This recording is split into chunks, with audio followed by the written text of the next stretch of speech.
अगला स्थान टेर कदम्बा। तो टेर का अर्थ क्या है? पुकार। टेरना यानी पुकारना, और टेर का अर्थ है पुकार, और कदम यानी कदम का पेड़। तो वहाँ पर एक बहुत सुंदर कदम का पेड़ है, रासमंडल के थोड़ा आगे। यहाँ पर भी रासमंडल, आप बैठे ना, ये भी रासमंडल है। भगवान का रास करने की प्रिय स्थली है ये, जिसका नाम क्या है? ललिता कुंड के किनारे हम लोग बैठे हैं। तो ऐसे जब बनाते हैं ना किसी स्थान में, सब जगह पर ऐसा बनता नहीं है। जो कृष्ण के रासलीला का प्रिय स्थान है वहाँ पर ये ऐसा बना के रखते हैं। तो टेर कदम में भी रासमंडल है, लेकिन टेर कदम एक बहुत ही उत्कट स्थान है।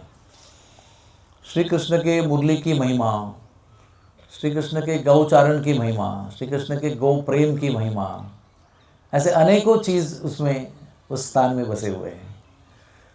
तो श्री कृष्ण जब भी 5 साल के हुए तो अगासुर का वध हुआ। उस दिन बलराम जी का बर्थडे था। उसी दिन अगासुर का भगवान ने वध किया। उसी दिन ब्रह्मा जी ने बछड़े चुराए, ग्वाल बाल चुराए। उसी दिन बलराम जी घर पे ही थे, उनको पता नहीं कुछ। सारे ग्वाल बाल जो है कृष्ण ग्वाल बाल बनकर घर पहुँचे, और 1 साल ये सिलसिला चलता रहा। किसी को पता नहीं, बलराम जी को पता नहीं।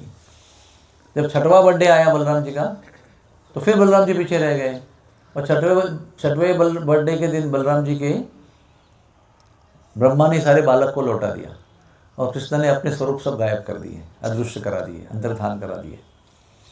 तो 1 साल के बाद बलराम जी के 6वें बर्थडे के दिन सारे ओरिजिनल ग्वाल बाल लौट के घर आए। और जैसे उनको लगा कि उन्होंने सबको घर में जाके बताया, नंद बाबा को बताया कि आज ही मारा, अगासुर को आज ही मारा। तो वहाँ पर एक स्थान है आजही, जहाँ पर इस्कॉन का गुरुकुल है। उस वर्ष भगवान का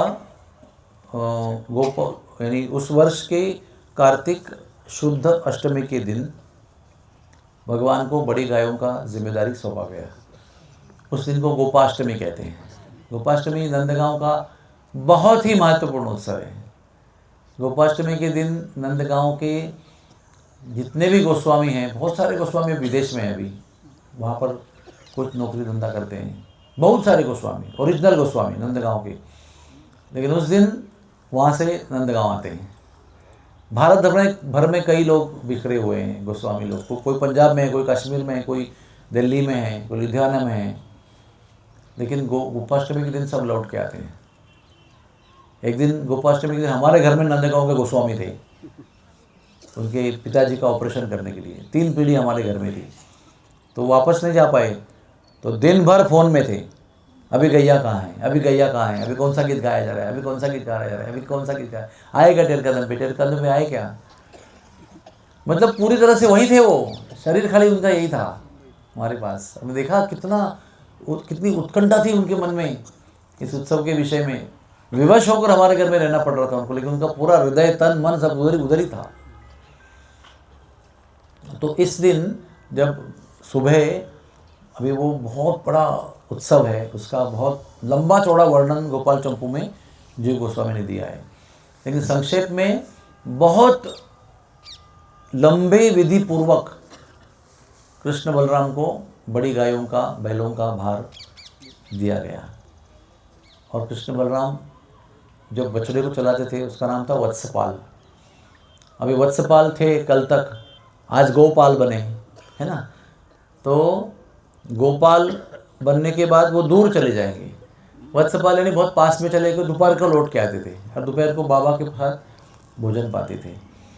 लेकिन अभी गौपाल बनेंगे तो दूर जाएंगे, दोपहर को लौट के नहीं आ सकते, इतना दूर जाएंगे। तो दोपहर को घर से छाप जाती थी रोज़, किसी किसी के घर से टर्न बाय टर्न। छाप का मतलब है लंच ब्रेक। तो कुछ लेके जा रहे हैं, उसको आप नाश्ता कह सकते हो, टाइम पास कर सकते हो। लेकिन लंच का जो व्यवस्था थी वो किसी के घर से गोपियाँ लेके जाती थी, और उसमें कोई मोबाइल, कोई टेलीफोन कुछ था नहीं। तो वो कृष्ण बलराम और गाय के पैरों के निशानों को पकड़ के जाते थे, और कृष्ण को ढूंढ के निकालते थे। ना सुंदर तरीका है ना।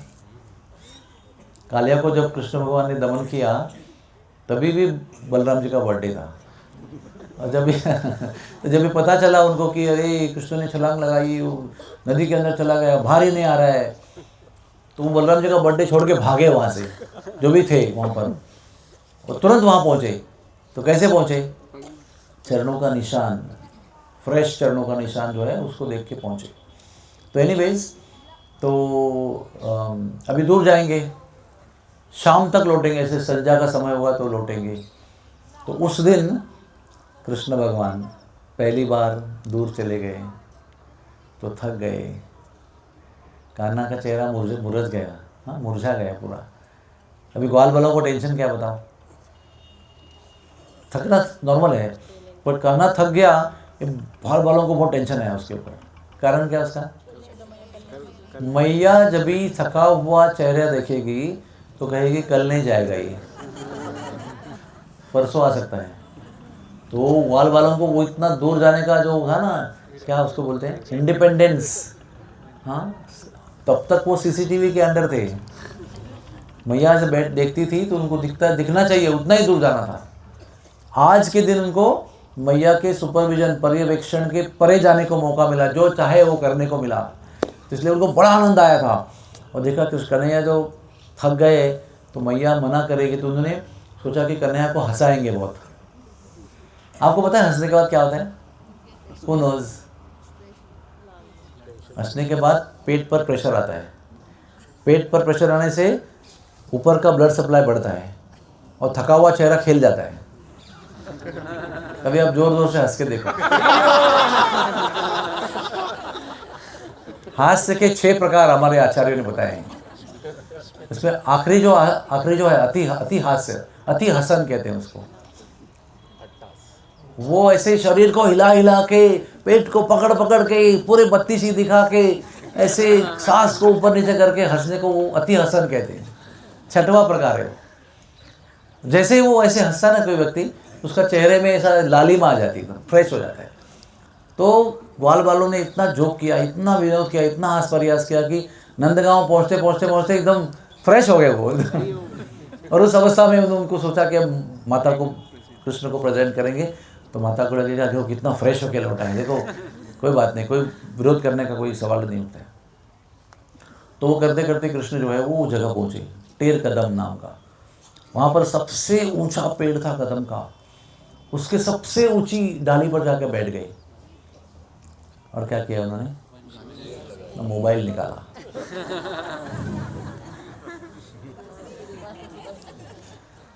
और उसका 6ठा स्वर बजाया। 6ठा स्वर किसके लिए होता है? गायों के लिए होता है। और वो जब बजाते हैं ना तो वो सबको नहीं सुनाई पड़ता है। आपका नाम क्या है? तो अगर श्री जी गाय है तो उसको केवल श्री जी ही सुनाई पड़ेगा, वो मुरली के स्वर में। और सारे गायों को अपना अपना नाम सुनाई पड़ेगा। एक स्वर में एक ही स्वर बजेगा। जैसे कि हम बोलते हैं ना वो हारमोनियम के साथ सा, तो एक ही स्वर बजेगा ना वो, लेकिन वो सा में सबको अपना नाम सुनाई पड़ेगा। तो सारी गाय तुरंत उनके कान खड़े हो जाते हैं। ऊपर से बैठकर बजाया उन्होंने और सभी गायों को बुलाया अपने नाम से। सब गायों को अपना नाम सुनाई पड़ रहा है। वंशी में मेरा नाम गा रहा है। तो भाग भाग के उस पेड़ के नीचे आती है। कैसे आते पता है? ऐसे भाग के आते ना, आंखें ऐसे ऊपर, पूंछ भी ऊपर, कान भी ऊपर, और स्तब्ध हो जाते हैं ऐसे। अष्टविकार में से स्तब्ध विकार। उनके बछड़े उनके पीछे पीछे आ रहे हैं और जहाँ खड़े हो जाते हैं वहाँ पर दूध पीना शुरू करते हैं। लेकिन वो भी मुरली की तान सुनते हैं तो कहते हैं बछड़ों का जबड़ा ऐसे, उसमें दूध है, और वो दूध जो है ना वो टप टप टप टप ग्राउंड पे गिर रहा है। और भूमि जो है वो गोरस जो बछड़े के मुंह से टप टप गिर रहा है उसका आस्वादन कर रही है। क्योंकि वो भी दूध पीना चाहता है, लेकिन दूध पीने से ज़्यादा आनंद उसको मुरली सुनने में मिल रहा है, तो उसका जबड़ा नीचे गिर जाता है और उसके अंदर दूध है। ऐसा सुंदर दृश्य जो है वो सारे गायों का है, एक गाय एक बछड़े का नहीं है। तो सब गायों को बुला लेते हैं, लेकिन कुछ गायें ऐसी होती है ना, वो सुनकर भी अनसुनी कर देती है। क्यों? उनको अटेंशन चाहिए। इसलिए नीचे उतरते हैं कृष्ण, सभी गाय को बोलते हैं आप लोग रुको, मैं भी आता हूँ। और जाके भटके हुए गायों को लेकर थपथपाते हैं और प्रेम करके सबको लेके आते हैं। और फिर सब लोग वहाँ से नंद भवन की ओर जाते हैं और एक स्थान है नंद बैठक, वहाँ पर बैठ जाते हैं। इतना सुंदर ये स्थान है। उस दिन नंदगांव में सारे जितनी भी गायें हैं, जितने भी घर में गायें हैं, सबको सजा धजा कर, उनके पूँछों को मोर पंख बांधकर, पैरों में घुंघरू बांधकर, गले में घंटा बांधकर, शॉल उड़ा के, उनके सिंग पे श्रृंगार करके, गले में फूलों की माला, हाथ के शुभ चिन्ह जो होते हैं ना पंजे के, कुमकुम के, वो लगा के सज धजा कर सभी गायों को घर के बाहर निकालते हैं। और गाय सबके घर जाती है नंदगांव में, और सबके घर में उनके लिए कुछ ना कुछ भोजन खिलाया जाता है, पूजन किया जाता है, आरती उतारी जाती है। दिन भर सूर्योदय से लेकर सूर्यास्त तक सभी गायें जो है ना वो नंदगांव में घूमती रहती है, और एंड में सभी गायों को लेकर वो टेर कदम पे आते हैं। और टेर कदम पे बहुत सुंदर सुंदर गीत गाते हैं। कदम चल कान बुलावत गाय, कदम के ऊपर चढ़ के कान्हा जो है गाय को बुला रहे हैं। ऐसे सुंदर सुंदर गीत गाते हैं। उसके बाद में फिर ये दिन का उत्सव समाप्त हो जाता है। तो वो स्थान जो है बुलाने के लिए, आपको क्या लगता है? भगवान निरंतर बंसी बजा रहे हैं और हम सबको बुला रहे हैं। लेकिन देखो वो गाड़ी का आवाज़ आपको आ रहा है ना अभी इधर, लेकिन समझो यहाँ पर आप लोग सब लोग कीर्तन कर रहे हो, जोर से मृदंग बजा रहे हो, करताल बजा रहे हो, कूद रहे हो, नाच रहे हो, चिल्ला रहे हो हरे कृष्ण महामंत्र, तो आपको सुनाई पड़ेगा? नहीं पड़ेगा। क्या उसका अर्थ है कि अगर अपने अंदर या अपने इर्द गिर्द शोर है तो आपको दूर की पुकार नहीं सुनाई पड़ती है। वैसे हमारे अंदर अगर काम, क्रोध, लोभ, मद, मोह का शोर अंदर हृदय में है तो भगवान की मुरली की पुकार नहीं सुनाई पड़ती है। जब ये भजन करके हम अंदर का शोर शांत करते हैं तो भगवान की पुकार सुनाई पड़ती है। बट वो तो सदैव मुरली बजाकर हम सबको पुकार रहे हैं। चलो अभी बहुत दिन बिताए मटेरियल वर्ल्ड में, बहुत सारे ड्रेस बदली किए, बहुत समय बिताया, अभी घर चलो। तो जब भजन करके हम पवित्र हो जाएंगे, अनर्थ निवृत्त हो जाएंगे, तब मुरली की तान सुनाई पड़ेगी, जो सबके लिए बज रही है। आपके लिए भी बज रही है, मेरे लिए भी बज रही है, लेकिन सुनाई नहीं पड़ रही है। तो टेर कदम का संदेश यही है। हम लोग कभी कभी उन भटके हुए गायों की तरह नाटक करते हैं, बुलाकर भी अनसुना कर देते हैं, अपने अपने काम में बिजी रहते हैं। हो सकता है गायों के लिए तो वो आए थपथपाने के लिए, बुलाने के लिए, हमारे लिए ना आए। तो हम लोगों को आचार्यों की बातें सुननी चाहिए। अगर कृष्ण की बात नहीं सुन रहे तो कम से कम आचार्यों की बात सुननी चाहिए। वो हमको समझा रहे हैं, हमको उपदेश कर रहे हैं और कृष्ण के चरणों में लाने का प्रयास कर रहे हैं। हम लोग मना कर रहे हैं, नहीं नहीं नहीं, I don't want to go, I don't want to go. तो फिर के खींच खींचे लेके आते हैं। हम सब लोगों ने ऐसा किया है। जिसने हमको प्रीचिंग किया है, मैं तो मेरी बात कह सकता हूँ, मैंने उनको बोल दिया don't come again, I am not interested. 1 साल आपका सब कुछ मैंने सुन लिया है, प्रश्न भी पूछे हैं, अभी आप मत आओ, प्लीज़ डोंट कम। फिर भी आते रहे।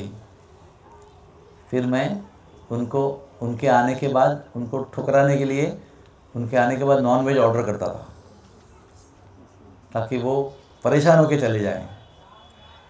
ने क्या क्या नहीं किया उनको ठुकराने के लिए, फिर भी वो आते रहे। मैं हर बार वही करता रहा।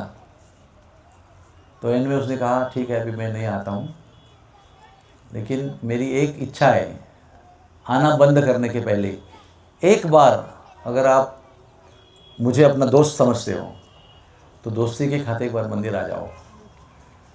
तो हम लोग भी बहुत इमोशनल थे, इमोशनल वाइल यंग बॉयज, चले दोस्ती का वास्ता दिया, जाना ही पड़ेगा, ज़रूर जाएंगे। तो हम वो गए मंदिर में और वहीं फंस गए।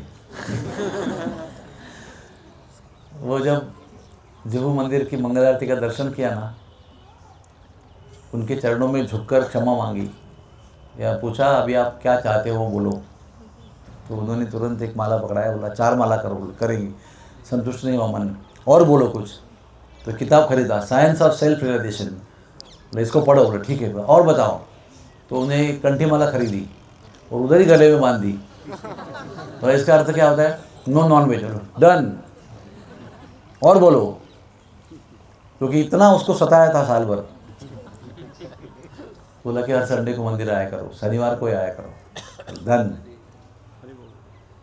और फिर हम लोग हर संडे को मंदिर जाने लगे, शनिवार की रात को। और संडे आप मॉर्निंग 9 o'clock को 15-20 आइटम की फीस्ट खाकर फिर हॉस्टल से घर जाते थे। नहीं, हॉस्टल से जुहू मंदिर, वहाँ से फीस्ट, मंगल आरती और फीस्ट, भागवतम क्लास, उसके बाद घर जाते थे। मम्मी हमारी, बालक हॉस्टल से संडे को आ रहा है, इसलिए स्पेशल फिश लाती थी मेरे लिए।